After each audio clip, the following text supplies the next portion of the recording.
Love Dead by Eddy Jr and H.P. Lovecraft. It is midnight.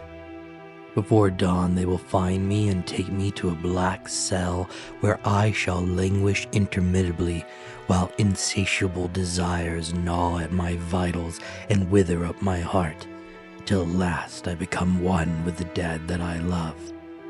My seat is the fetid hollow of an aged grave. My desk is the back of a fallen tombstone worn smooth by a devastating centuries. My only light is that of the stars and a thin-edged moon, yet I can see as clearly as though it were midday. Around me on every side, sepulchral sentinels guarding unkempt graves. The tilting, decrepit headstones lie half-hidden in masses of nauseous, rotting vegetation. Above the rest, silhouetted against the livid sky, an august monument lifts its austere, tapering spire like the spectral chieftain of a Lemurian horde. The air is heavy with the noxious odors of fungi and the scent of damp, moldy earth, but to me it is the aroma of Elysium.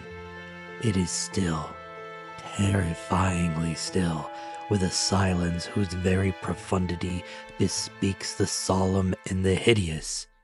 Could I choose my habitation, it would be in the heart of some such city of putrefying flesh and crumbling bones, for their nearness sends ecstatic thrills through my soul, causing the stagnant blood to race through my veins and my torpid heart to pound with delirious joy. For the presence of death is life to me.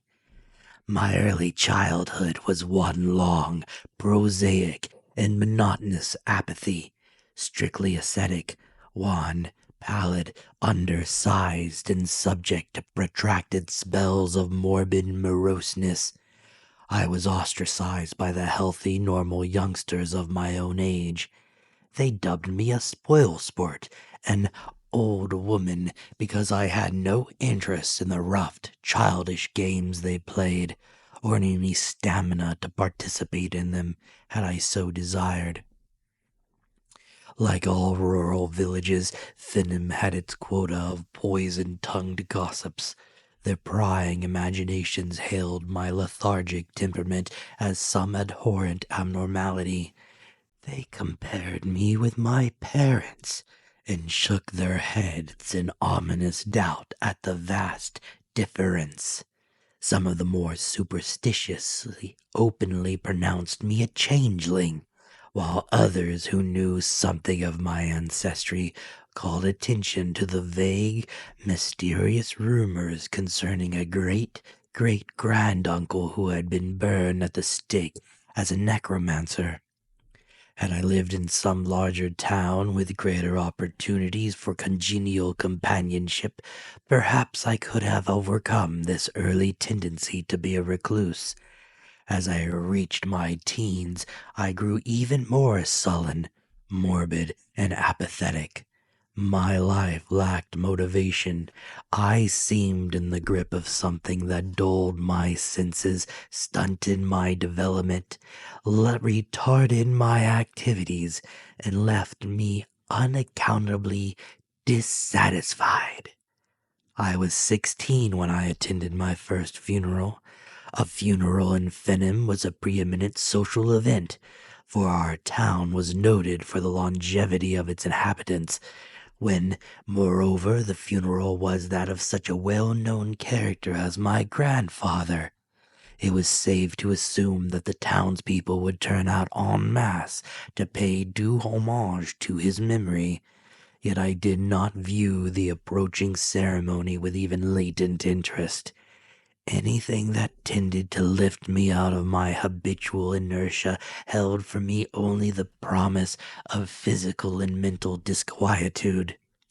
In deference to my parents' importunings, mainly to give myself relief from their caustic condemnations of what they chose to call my unfilial attitude, I agreed to accompany them.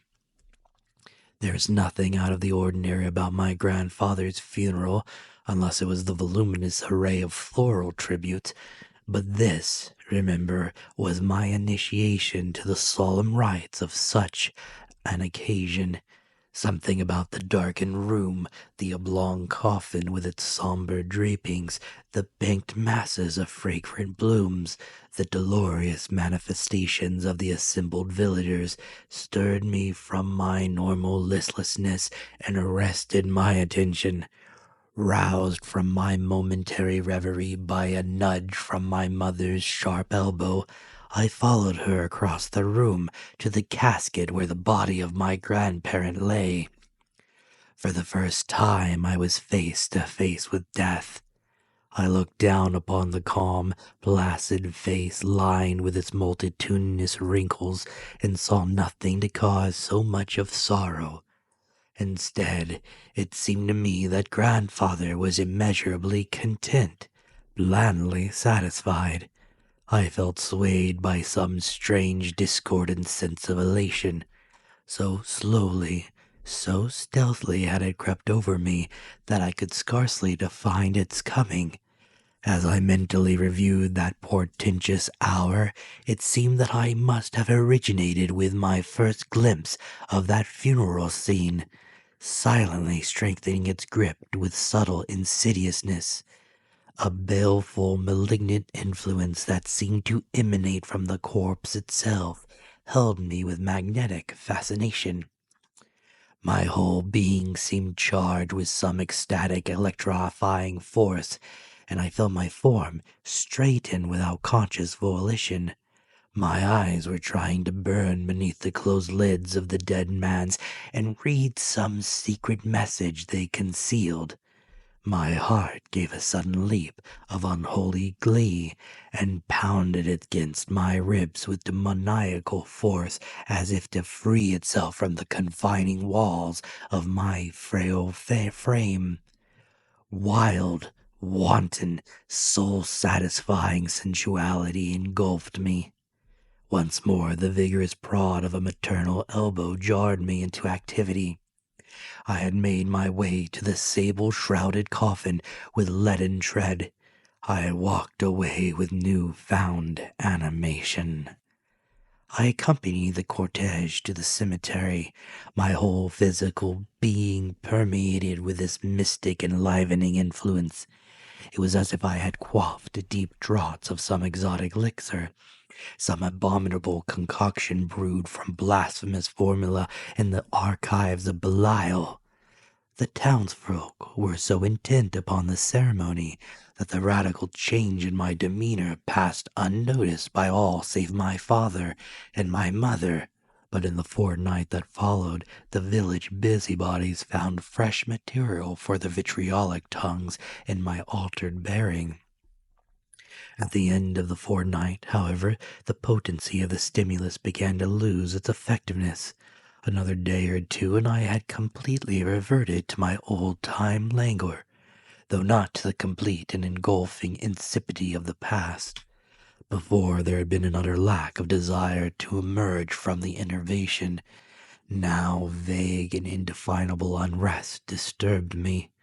Outwardly, I'd become myself again, and the scandal mongers turned to some more engrossing subject. Had they even so much as dreamed the true cause of my exhilaration, they would have shunned me as if I were a filthy, leprous thing. Had I visioned the execrable power behind my brief period of elation, I would have locked myself forever from the rest of the world and spent my remaining years in penitent solitude. Tragedy often runs in trilogies. Hence, despite the proverbial longevity of our townspeople, the next 5 years brought the death of both parents. My mother went first, in an accident of the most unexpected nature, and so genuine was my grief that I was honestly surprised to find its poignancy mocked and contradicted by that almost forgotten feeling of supreme and diabolical ecstasy. Once more my heart leaped wildly within me. Once more it pounded at trip-hammer speed and sent the hot blood coursing through my veins with meteoric fervor. I shook from my shoulders the harassing cloak of stagnation only to replace it with the infinitely more horrible burden of loathsome, unhallowed desire. I haunted the death chamber where the body of my mother lay, my soul athirst for the devilish nectar that seemed to saturate the air of the darkened room. Every breath strengthened me, lifted me to towering heights of seraphic satisfaction. I knew now that it was but a sort of drugged delirium which must soon pass and leave me correspondingly weakened by its malign power.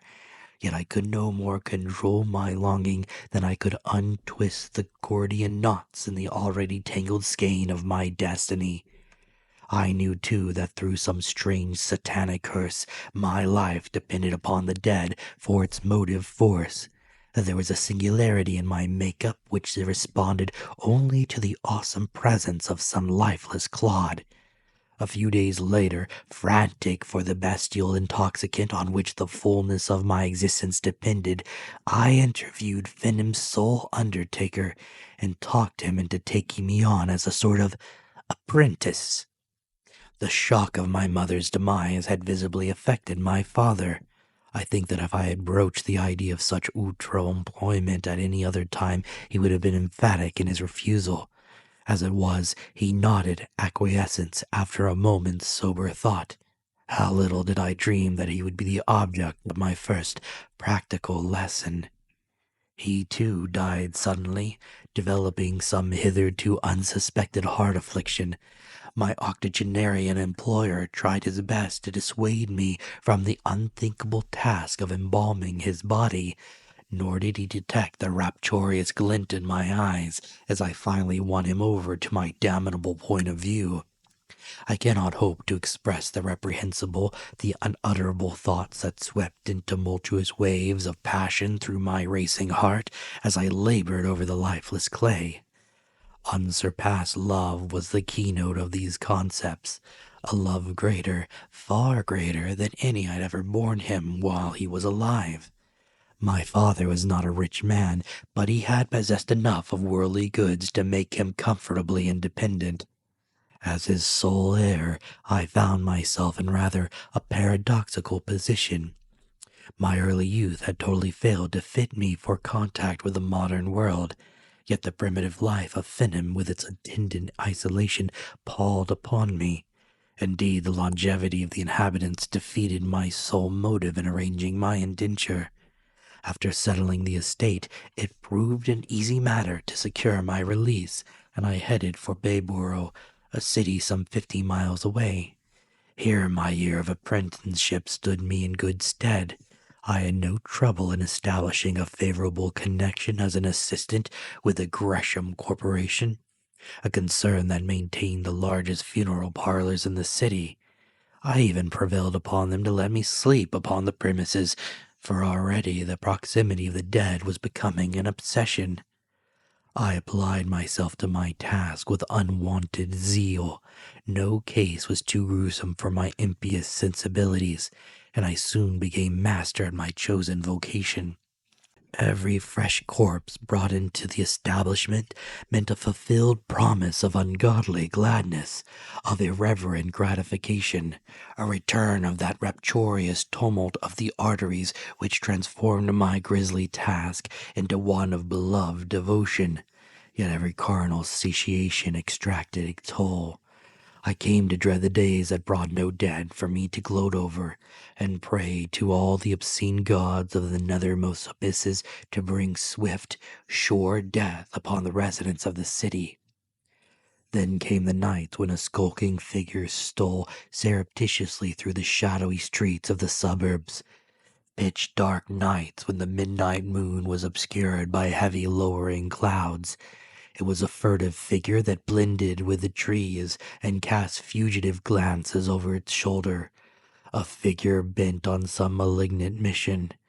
After one of these prowlings, the morning papers would scream to their sensation-mad clientele the details of some nightmare crime, column on column of lurid gloating over abominable atrocities. Paragraph on paragraph of impossible solutions and extravagant, conflicting suspicions. Through it all, I felt a supreme sense of security. For who would be a moment suspect an employee in an undertaking establishment where death was supposedly an everyday affair, of seeking surcease from unnameable urgings and the cold-blooded slaughter of his fellow beings?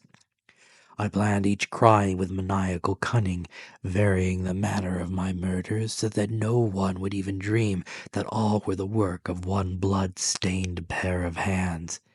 The aftermath of each nocturnal adventure was an ecstatic hour of pleasure, pernicious and unalloyed, a pleasure always heightened by the chance that its delicious source might later be assigned to my gloating administrations in the course of my regular occupation. Sometimes that double and ultimate pleasure did occur.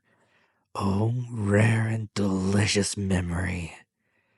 During long nights when I clung to the shelter of my sanctuary, I was prompted by the mausolean silence to devise new and unspeakable ways of lavishing my affections upon the dead that I loved, the dead that gave me life. One morning, Mr. Gresham came much earlier than usual, came to find me stretched out upon a cold slab, deep in ghoulish slumber, my arms wrapped about the stark, still naked body of a fetid corpse. He roused me from my salacious dreams, his eyes filled with mingled detestation and pity.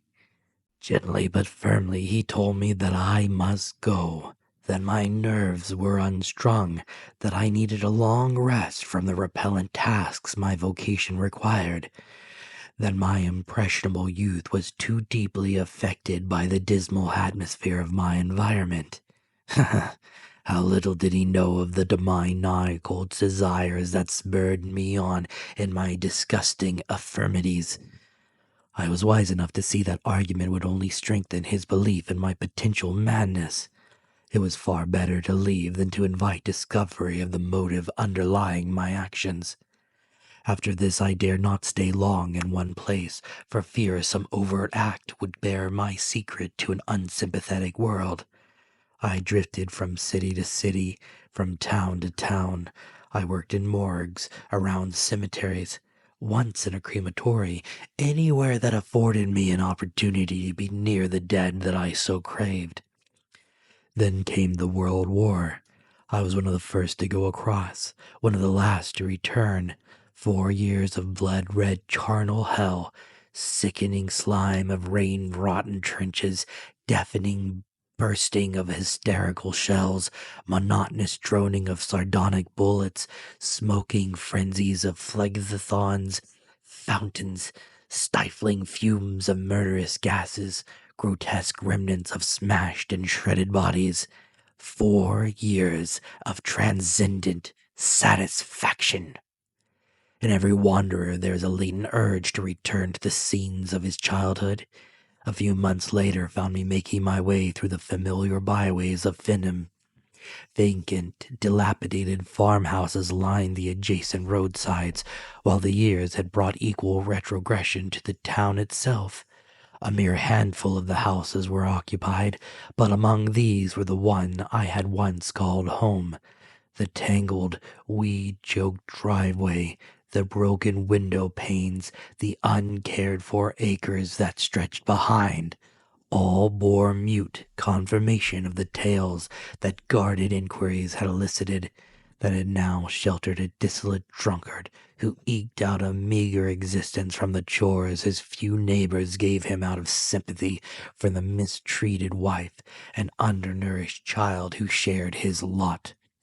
All in all, the glamour surrounding my youthful environment was entirely dispelled. So, prompted by some errant foolhardy thought, I next turned my steps toward the Bayborough. Here, too, the years had brought changes, but in reverse order. The small city I remembered had almost doubled in size despite its wartime depopulation. Instinctively I sought my former place of employment, finding it still there, but with an unfamiliar name and successor too above the door. for the influenza epidemic had claimed Mr. Gresham while the boys were overseas. Some fateful mood impelled me to ask for work. I referred my tutelage under Mr. Gresham with some trepidation, but my fears were groundless. My late employer had carried the secret of my unethical conduct with him to the grave, and on an opportune vacancy ensured my immediate reinstallation. Then came the vagrant haunting memories of scarlet nights, of impious pilgrimages, and an uncontrollable desire to renew those illicit joys. I cast caution to the wind and launched upon another series of damnable debaucheries. Once more the yellow sheets found welcome material in the devilish details of my crimes, comparing them to the red weeks of horror that had appalled the city years before. Once more the police sent out their dragnet and drew into its enmeshing folds nothing. My thirst for the noxious nectar of the dead grew to a consuming fire, and I began to shorten the periods between my odious exploits. I realized that I was treading on dangerous ground, but demoniac desires gripped me in its torturing tentacles and urged me on. All this time my mind was becoming more and more benumbed to an influence except the satiation of my insane longings. Little details vitally important to one bent on such evil escapades escaped me. Somehow, somewhere, I left a vague trace, an elusive clue behind, not enough to warrant my arrest, but sufficient to turn the tide of suspicion in my direction. I sensed this espionage, yet was helpless to stem the surging demand for more dead to quicken my enervated soul. Then came the night when the shrill whistle of the police roused me from my fiendish gloating over the body of my latest victim, a gory razor still clutching tightly in my hand. With one dexterous motion, I closed the blade and thrust it into the pocket of the coat I wore. Nightsticks beat a lusty tattoo upon the door. I crashed the window with a chair, thanking fate I had chosen one of the cheaper tenement districts for my locale. I dropped into a dingy alley as blue-coated forms burst through the shattering door. Over shaky fences, through filthy backyards, past squalid ramshackle houses, down dimly lighted narrow streets I fled. I thought at once of the wooded marshes that lay beyond the city and stretched for 100 miles till they touched the outskirts of Finham. If I could reach this goal, I would be temporarily safe. Before dawn, I was plunging headlong through the foreboding wasteland, stumbling over the rotting roots of half-dead trees whose naked branches stretched out like grotesque arms, striving to encumber me with mocking embraces. The imps of the nefarious gods to whom I offered my idolatrous prayers must have guided my footsteps through that menacing morass. A week later, wan, bedraggled, and emaciated, I lurked in the woods a mile from Finham. So far I had eluded my pursuers, yet I dared not show myself, for I knew that the alarm must have been sent broadcast. I vaguely hoped I had thrown them off the trail.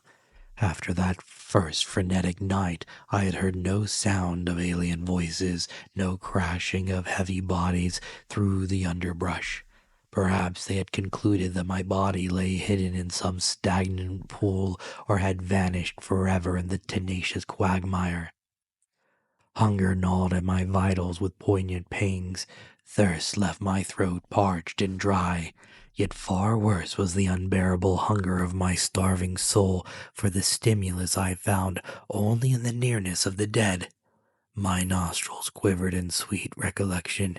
No longer could I delude myself with the thought that this desire was a mere whim of the heated imagination.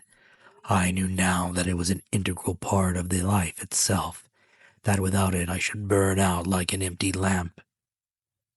I summoned all of my remaining energy to fit me for the task of satisfying my accursed appetite. Despite the peril attending my move, I set out to reconnoiter, skirting the sheltering shadows like an obscene wraith. Once more I felt that strange sensation of being led by some unseen satellite of Satan. Yet even my sin-steeped soul revolted for a moment when I found myself before my native abode, the scene of my youthful hermitage. Then these disquieting memories faded. In their place came overwhelming lustful desire. Behind the rotting walls of this old house lay my prey. A moment later, I had raised one of the shattered windows and climbed over the sill. I listened for a moment, every sense alert, every muscle tensed for action. The silence reassured me. With cat-like tread, I stole through the familiar rooms until stertorous snores indicated the place where I was to find surcease from my sufferings. I allowed myself a sigh of anticipatory ecstasy as I pushed open the door of the bedchamber. Panther-like, I made my way to the supine form stretched out in drunken stupor. The wife and child, where were they? Well, they could wait. My clutching fingers groped for his throat. Hours later I was again the fugitive, but a new-found stolen strength was mine. 3 silent forms slept to wake no more. It was not until the garish light of day penetrated my hiding place that I visualized the certain consequences of my rashly purchased relief. By this time the bodies must have been discovered. Even the most obtuse of the rural police must surely link the tragedy with my flight from the nearby city. Besides, for the first time I had been careless enough to leave some tangible proof of my identity, my fingerprints on the throats of the newly dead. All day I shivered in nervous apprehension. The mere crackling of a dry twig beneath my feet conjured mental images that appalled me. That night, under cover of the protecting darkness, I skirted Fendham and made for the woods that lay beyond. Before dawn came the first definite hint of renewed pursuit, the distant baying of hounds. Through the long night I pressed on, but by morning I could feel my artificial strength ebbing. Noon brought once more the insistent call of the contaminated curse, and I knew I must fall by the way unless I could once more experience that exotic intoxication that came only with the proximity of the loved dead. I traveled in a wide semicircle. If I pushed steadily ahead, midnight would bring me to the cemetery where I had laid away my parents years before. My only hope, I felt certain, lay in reaching this goal before I was overtaken. With a silent prayer to the devils that dominated my destiny, I turned leaden feet in the direction of my last stronghold. God, can it be that a scant 12 hours have passed since I started for my ghostly sanctuary? I have lived an eternity in each leaden hour, but I have reached a rich reward. The noxious odors of this neglected spot are frankincense to my suffering soul. The first streaks of dawn are graying the horizon. They are coming. My sharp ears catch the far-off howling of the dogs. It is but a matter of minutes before they find me and shut me away forever from the rest of the world, to spend my days in ravaging yearnings till at last I join the dead I love. They shall not take me. A way of escape is open, a coward's choice perhaps, but better, far better than endless months of nameless misery. I will leave this record behind me that some soul may perhaps understand why I make this choice. The razor. It was nestled forgotten in my pocket since my flight from Bamborough. Its blood-stained blade gleams oddly in the waning light of the thin-edged moon. One slashing stroke across my left wrist and deliverance is assured. Warm, fresh blood spatters grotesque patterns on dingy, decrepit slabs. Phantasmal hordes swarm over the rotting graves. Spectral fingers beckon me. Ethereal fragments of unwritten melodies rise in celestial crescendo. Distant stars dance drunkenly in demoniac accompaniment. 1,000 tiny hammers beat hideous dissonance on anvils inside my chaotic brain. Gray ghosts of slaughtered spirits parade in mocking silence before me. Scorching tongues of invisible flame sear the brand of hell upon my sickened soul. I can write no more.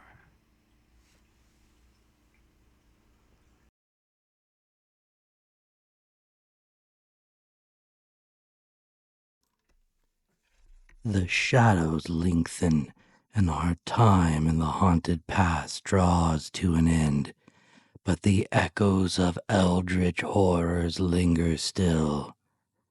Thank you for joining me in this chilling descent into the dark visions of H.P. Lovecraft. If you enjoyed this reading of He, be sure to subscribe, leave a review, and share lest these whispers of the unknown fade into the void. Until we meet again in the realms of the weird and the macabre, sleep lightly and beware the things that are unknown.